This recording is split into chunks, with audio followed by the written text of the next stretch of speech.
কোথায় যাচ্ছেন? অনুমতি ছাড়া যাওয়া যাবে না। আমি মেঘলার সাথে দেখা করতে চাই। না, অনুমতি ছাড়া যাওয়া যাবে না। আমার কোনো অনুমতির প্রয়োজন নেই। আপনি কি রুলস মানেন না? আপনি সরেন, সরেন। এই পরিকার ধরেন তো নাকি? আমাকে ছাড়ো।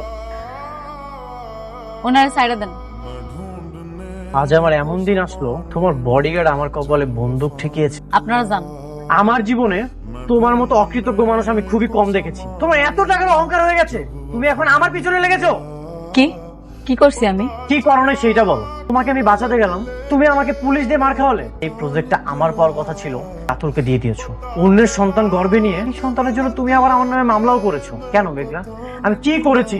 তোমার বাবার জীবনটা আমি বাঁচাতে গেলাম, তার জন্যই তো আমি আরেকটা বিয়ে করেছি। দেখে আমার অপরাধ ছিল, তুমি আমার সাথে এত কিছু করেছো, আমি কিছুরই প্রতিবাদ করিনি। এগুলো কেন করছো তুমি? কিন্তু আমি তো কিছুই বলতে হবে না। তুমি আমার এত ক্ষতি করছো, তো আমি কিছু করিনি।